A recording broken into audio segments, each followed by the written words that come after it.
बहुत बहुत धन्यवाद आपका डॉक्टर प्रदीप जी।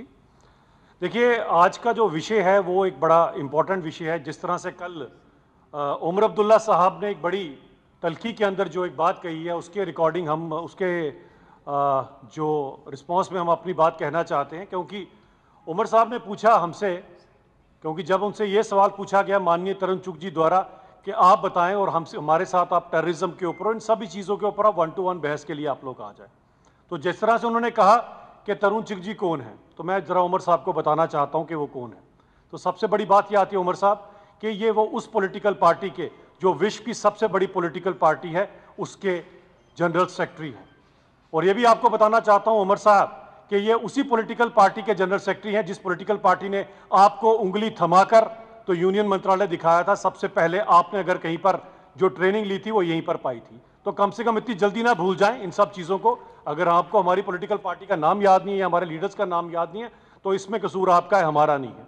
लेकिन उमर साहब, बात यह आती है कि हम आपको जो कहना चाहते हैं कि तू इधर उधर की बात ना कर, तू बता के काफिला कहाँ लुटा और कश्मीर कहाँ लुटा, उसका जवाब दें। ये छोड़ दीजिए कौन क्या है क्या नहीं, हम आपसे जो सवाल पूछे हैं उसका जवाब दीजिए। क्योंकि जम्मू कश्मीर की जनता आपसे और आपकी नेशनल कॉन्फ्रेंस से पूछना चाहती है कि हमें बताएं ये काफिला कहाँ लुटा और कश्मीर कहाँ लुटा और जम्मू कहाँ लुटा। उसका जवाब आप नहीं दे रहे हैं। और आज जो अलायंस आपने किया है, इस अलायंस की हिस्ट्री हमें अच्छी तरह से पता है। आज तो आप कहते हैं, फिर से लोगों को बता रहे हैं कि मैं मजबूरी में कांग्रेस के साथ अलायंस बना रहा हूं। लेकिन ये मजबूरी आपकी कब से चलती आ रही है? कब से आप जम्मू कश्मीर के लोगों को बेवकूफ बना रहे हैं? हम पीछे चले जाएं तो नेहरू जी का शेख साहब के साथ जो था अकॉर्ड, वो हमें याद नहीं है क्या? जिसके कारण आपने जिस तरह से हमारे महाराजा को यहां से खदेड़ा था, हमारी उनकी खुद की खरीदी हुई रियासत से एक षड्यंत्र के चलते, वो भी हमें अच्छी तरह से पता है कि आपके तो बड़े पुराने संबंध हैं, दादों परदादों के टाइम के आपके संबंध हैं। और उसके अंदर हमें अभी भी याद है, उसके बाद 10 से शायद 14 साल तक शेख साहब को जेल में रखा था कांग्रेस वालों ने। और आज ये बात आती है कि अगर आपके दादाजी को 14 साल के लिए जेल में रखा, उमर साहब आपको कम से कम अपने दादाजी के साथ तो खड़ा होना चाहिए था। हमारे वालों को अगर किसी ने 14 दिन के लिए भी ऐसा किया होता तो दोबारा हम उस पार्टी का मुंह ना देखते। लेकिन आपने सियासी मजबूरी समझिए कि आज आप फिर से उसी कांग्रेस के साथ जा रहे हैं। और हमें अभी भी याद है उसके बाद जो इंदिरा शेख अकॉर्ड हुआ था, और उस समय जब शेख साहब ने जो आज डिमांड आप कर रहे हैं, उसी समय शेख साहब ने प्री 53 की डिमांड की थी, जिसे आप ही की दादी जी ने सिरे से खारिज कर दिया था। और आज जिसे राहुल गांधी जी की दादी जी ने सिरे से खारिज कर दिया था। और आज राहुल गांधी जी उसी के नक्शे कदम पर चलते हुए अपनी दादी जी को गलत साबित करने पे तुले हुए हैं। तो राहुल गांधी जी को भी जवाब देना पड़ेगा कि वो क्या था। आज क्या राहुल गांधी जी ठीक है या उनकी दादी जी ठीक थी? और उसके बाद जो अकॉर्ड हुआ, ये तो आपके खानदानी अकॉर्ड चलते आ रहे हैं। ये जनता तो बीच में पिस रही है आपके इसी अकॉर्ड के अंदर। कभी कोई किसी के साथ अकॉर्ड बनाता है। और आपको याद होगा जो जम्मू कश्मीर का दुर्भाग्य था, वो था राजीव और फारूक साहब का अकॉर्ड और 87 की रिगिंग, जिसके बाद बंदूक यहां पर दाखिल हुई। और आज आपको जवाब देना पड़ेगा उमर साहब। वो 1.5 लाख लोग जो कब्रों में दफन है, उसका जवाब कौन देगा? जरा मुझे फिर बताएं। आज फिर से आप ऑटोनॉमी की बात करना शुरू हो गए। आप फिर से जो अमन सुकून यहां पर आया हुआ है, उसको आप फिर से वापस उसी कगार पे लाकर खड़ा कर देना चाहते हैं। तो उमर साहब, इन सब चीजों का जवाब आप कब देंगे लोगों को? यह आपको बताना पड़ेगा। आज तो जिस हिसाब से आप ऑटोनॉमी की बात कर रहे हैं, 2.5 करोड़ से ज्यादा यहां पर सैलानी आए हैं। आप और राहुल गांधी जी क्या चाहते हैं? ये 2.5 करोड़ के सैलानी फिर से वीजा लेकर यहां पर आए? और जब वीजा लेकर यहां पर आएंगे तो क्या 2.5 भी पीछे रह जाएंगे? तो कहां जाएंगे जम्मू कश्मीर के लोग? कहां जाएंगे वो कश्मीर के लोग जिसने पिछले 5-10 सालों से जो कम से कम उनकी खुशहाली देखी है? ये किस तरह की राजनीति आज उमर साहब और राहुल गांधी जी कर रहे हैं? ये जम्मू कश्मीर की जनता आपसे जवाब मांगती है। वो गुज्जर बकरवाल भाई जिनको आपने, जिनकी उत्पीड़ना की और आज तक जिनको कभी आपने उनके हक नहीं दिए, आज अगर उनको 50-60 साल बाद उनके पॉलिटिकल हक और बाकी हक मिले हैं, आज क्यों आप और राहुल गांधी जी उनके हक छीनने पर उमादा हुए हैं? आज क्यों हमारी बच्चियों को जो 50-60 साल बाद हक मिले हैं, क्यों उमर साहब और राहुल गांधी जी उनसे वो हक छीनने पर उमादा हुए हैं? और वेस्ट पाक और पीओजे के रेफ्यूजी, इसके अंदर मैं राहुल गांधी जी को बताना चाहता हूं कि जरा ये चीज क्या हम हमारे रेफ्यूजी भाइयों को बताएं जिन्हें 60 साल तक अपने देश के अंदर आपने एलियंस की जिंदगी बताने पर मजबूर किया था। आज राहुल गांधी जी और उमर साहब उनसे हक क्यों छीनने का उमादा हुए हैं? और सबसे बड़ी बात पहाड़ी समुदाय की। और मैं इन सब चीजों को कह के ये बताना चाहता हूं कि आप सभी लोग सचेत हो जाएं कि ये जो अलायंस जो नेहरू जी के टाइम से और शेख साहब के टाइम से शुरू हुआ, आज फिर से हमारे देश को वहां पर ले जाने की फिराक में है। क्या उमर साहब हैं और क्या राहुल गांधी जी हैं? और इन सब चीजों का जवाब आज उमर साहब को देना पड़ेगा कि ये बताएं कि इन सब लोगों की जो उत्पीड़ना हुई है इसके जिम्मेवार आपकी जो पॉलिटिकल पार्टी आज किस एजेंडे के साथ आप लोगों के बीच में जा रहे हैं और लोगों को फिर क्यों बरगलाने के लिए आप वादा हो चुके हैं। क्या जो खुशहाली कश्मीर में आई है वो आपको मंजूर नहीं है?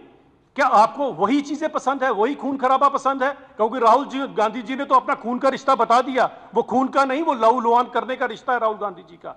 और वही लहू लुहान करने का रिश्ता 1.5 लाख से ज्यादा कब्रों में और शमशानों में लोग चले गए। लेकिन आप दोनों फिर से जो नया आपने राहुल ओमर जो अकॉर्ड बनाया है, इसमें जम्मू कश्मीर में और कब्रें देखना चाहते हैं और शमशानों में जो मासूम जो है वो जलते देखना चाहते हैं। ये घिनौनी राजनीति है। मैं सचेत करना चाहता हूं ओमर साहब आपको कि इस तरह की राजनीति ना करें और इस तरह की राजनीति से किसी को कुछ नहीं मिलेगा। हम चाहते हैं कि जम्मू कश्मीर अमन और सुकून और सुख चैन के लिए जैसे आगे चल रहा है, और अमन जम्मू कश्मीर वो जगह जहां हर इंसान सुख शांति से जीना चाहता है, लेकिन अपने पॉलिटिकल बेनिफिट के लिए जिस तरह की राजनीति आप कर रहे हैं इससे सचेत हो जाइए। और मैं जम्मू कश्मीर के लोगों को भी इस चीज कहना चाहता हूं कि इनके इस अकॉर्ड को शेख साहब के टाइम से, नेहरू जी के टाइम से याद करें। ये जो अकॉर्ड आपस में करते हैं, सीटों के लिए अकॉर्ड करते हैं, आप लोगों को बरगलाने के लिए करते हैं। इससे आज आपको सबको लोगों को आगाह कर देना चाहता हूं, कहीं ऐसा ना हो कि ये फिर से 5 अगस्त 2019 से पहले का मंजर हो जाए। कहीं ऐसा ना हो कि 2.5 करोड़ लोगों को फिर से यहां वीजा लेकर आना पड़े और हमें भी यहां से वीजा लेकर जाना पड़े,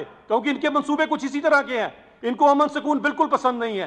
तभी यहां पर ये खून का रिश्ता, लहू लुहान करने का रिश्ता, जिसके ऊपर स्टैंप लगाते हैं राहुल गांधी जी और ओमर साहब की पार्टी अपने मैनिफेस्टो के अंदर उसको लिखती है। तो ये आपको हम बताना चाहते थे। अब आपका कोई सवाल है या आप कोई बात करना चाहते हैं? स्टार्टिंग में ही बोल दिया कि उमर साहब को उंगली पकड़ के चलना हम ही ने सिखाया था। हमने बताया, हम तो सभी को मंत्री भी रहे, बिल्कुल एनर्जी मिनिस्टर बनाया गया, सोलर एनर्जी का फारूक साहब को। हम तो पूरी कोशिश करते हैं इस देश के जितने बासिंदे हैं सबके सब देश को आगे बढ़ाने के लिए हमारे साथ चलें, क्योंकि हमारे लिए सर्वप्रथम देश है, उसके बाद पार्टी और लास्ट में अपना आप होता है। हम तो पूरी कोशिश करते हैं, हमने हर जगह पे कोशिश की। अगर कोई वहां पर नहीं जाना चाहता, किसी के लिए अपने परिवार की राजनीति ज्यादा है, तो उसमें हम क्या कर सकते हैं। अभिषेक जी, एक सिंपल सा सवाल रहेगा। ने कहा है कि अब भारतीय जनता पार्टी जो है वो शेख मोहम्मद अब्दुल्ला का दिखाया हुआ जो रास्ता था और विचारधारा थी, अब उस पर चलने लगी है। उस पर जरा जवाब देंगे? देखिए, हम टोटली इस बात को खारिज करते हैं। हमारी जो आइडियोलॉजी है वो श्यामा प्रसाद मुखर्जी की आइडियोलॉजी है। हमारी जो आइडियोलॉजी है वासुदेव कुटुंबकम की आइडियोलॉजी है। इस आइडियोलॉजी का किसी के कहने से कुछ फर्क नहीं पड़ता। हमारे कहते हैं action speak louder than words, जो हमने कर दिखाया है ये सबको जग जाहिर है कि हम क्या करते हैं और क्या नहीं करते। मैंने कहा हमारे लिए संगठन सर्वप्रथम होता है, सबसे पहले हमारे लिए संगठन है। संगठन जो कहेगा वो होता है। अब आपने बात की तो बताता हूँ, जहाँ से मैं मूलतः जसरोटा से आता हूँ वहाँ से तो मेरा भी नाम था, और मेरे साथ मेरे ही ब्रदर हैं वो राजीव जसरोटिया जी, उनका नाम था। रात को 1:30 बजे सबसे पहले मुबारक मैंने उनको दी है, और मैंने कहा भैया बताओ कहां चलना आपके साथ। अगर हम इस सोच से चलेंगे तभी तो आगे बढ़ पाएंगे ना, वरना जम्मू कश्मीर को तो हम सबके सब लोग उन्हीं के हाथों सौंप देंगे जिन्होंने 50-60 साल तक यहां पर किया है। और जम्मू के लोगों को तो आगाह होना पड़ेगा। आपके साथ तो जो नाइंसाफियां नेशनल कॉन्फ्रेंस और कांग्रेस ने की है, ये एकजुट होकर ही आप इनके साथ लड़ाई लड़ सकते हैं। आपको याद होगा सन 51-52 की पहली असेंबली यही कांग्रेस थी और यही नेशनल कॉन्फ्रेंस थी। आप जम्मू वालों की पॉपुलेशन कितनी थी? 12 लाख। कश्मीर की कितनी थी? 10 लाख। वहां कितनी सीटें दी गई? 1.5 दर्जन हमसे ज्यादा। कब से आप लोग जुल्मो सितम सहते आ रहे हो, आज इनकी बातों के अंदर आ जाओगे? तो मुझे लगता है जम्मू के लोगों को कम से कम अपनी आंखें खोलना पड़ेगी। कभी सोच भी सकते थे कि जम्मू अकेला प्रोविंस है पूरे हिंदुस्तान के अंदर जहां आईआईटी भी है, आईआईएम भी है और एम्स भी है, और वो 5-6 सालों के अंदर ही बना। 50-60 साल के अंदर इन्होंने आपको क्या दिया? एक इंस्टीट्यूट सोरा, वो भी कश्मीर में। आपके पास क्या था यहां पर? हम ये नहीं कहते कि केवल जम्मू, हमने कश्मीर में भी उतना विकास कराया है। कम से कम हम नेशनल कॉन्फ्रेंस और कांग्रेस की तरह एक आंख से नहीं देखते। जम्मू और कश्मीर हमारी 2 आंखों की तरह है। लेकिन जम्मू के लोगों ने कितना कुछ सहा है इसके अगेंस्ट। सवाल सर यही है कि 8 से 10 लोग ऐसे हैं जिन पर आप निशाना साधते रहे, वो दूसरी पार्टियों में थे, लेकिन अब वो भाजपा में है, उन्हीं को टिकट दी गई है। जब वो दूसरी पार्टियों में थे तो वो गलत थे, लेकिन बीजेपी में आकर वो सही कहते हैं। देखिए, विपक्षी दल इस पर भी सवाल उठा रहे हैं। देखिए, आइडियोलॉजी से जुड़ना बड़ा जरूरी होता है। अगर कोई आइडियोलॉजी से हमारे साथ जुड़ता है, हमारे साथ आता है, तो मोस्ट वेलकम। आप किसी पार्टी में जाते हैं सिर्फ अगर अपने लिए जा रहे हैं तो मैं उसमें कुछ नहीं कह सकता, लेकिन आइडियोलॉजी के साथ जुड़ना बड़ा इंपॉर्टेंट है। जो आइडियोलॉजी के साथ जुड़े हैं, और जब परिवार के अंदर कोई आ गया फिर वो बाहर का नहीं होता, वो अपने परिवार का होता है। अभिजीत जी, एक आखिरी सवाल मेरा रहेगा भाजपा के ऊपर, और साफ तौर पर यही कह रहा है कि 2014 से जुमले भाजपा ने जम्मू कश्मीर की जनता को दिए हैं, सुनाए हैं, और आज तक किसी भी जुमले पे वो खरी भी नहीं उतरी। अरे बताएं, जुमले इनके हैं या हमारे हैं? 51-52 का मैंने आपको पहले बता दिया, 87 की रिगिंग मैंने इनकी बता दी आपको। उसके बाद सोचिए ऐसी कौन सी आपके पास जादू की छड़ी थी कि 10 साल आप कश्मीर के लोगों को, जम्मू के लोगों को छोड़कर लंदन चले गए और आके फिर से आपने सरकार बना ली। आज इनकी दिक्कत समझिए, दिक्कत इनकी ये है कि वो जमाना चला गया कि 5000 के वोटों से आप एमएलए बनेंगे, 10,000 के वोटों से मंत्री बनेंगे और 15,000 के वोटों से मुख्यमंत्री बनेंगे। आज तो लाखों वोट लेना पड़े हैं, तभी तो उमर साहब भी हार गए और महबूबा मुफ्ती साहब भी हार गई।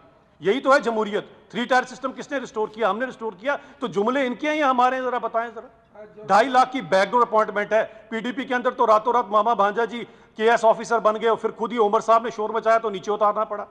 तो रोशनी एक्ट के अंदर खुद के घर में रोशनी आ गई, किसी के घर में बल्ब तक नहीं पहुंचा। तो इतना कुछ आपने जुमले किए हैं। 60 साल बाद अब अनंतनाग के गांव में जाकर बिजली पहुंचना शुरू हुई है, अब पानी पहुंचना शुरू हुआ। तो जुमले किसके हैं? हमारे तो हाथ कंगन को आरसी क्या और प्रत्यक्ष को प्रमाण क्या भारतीय जनता पार्टी ने कर दिखाया है। लेकिन लोगों के बीच में मैं बात कहना चाहता हूं, अब्राहम लिंकन ने एक बार कहा था, कुछ लोगों को कुछ देर तक, बहुत सारे लोगों को बहुत देर तक, लेकिन हमेशा के लिए सबको बेवकूफ नहीं बनाया जा सकता। आज उमर साहब और राहुल गांधी फिर से आपको बेवकूफ बनाने के चक्कर में है, तो लोगों को सोचना पड़ेगा।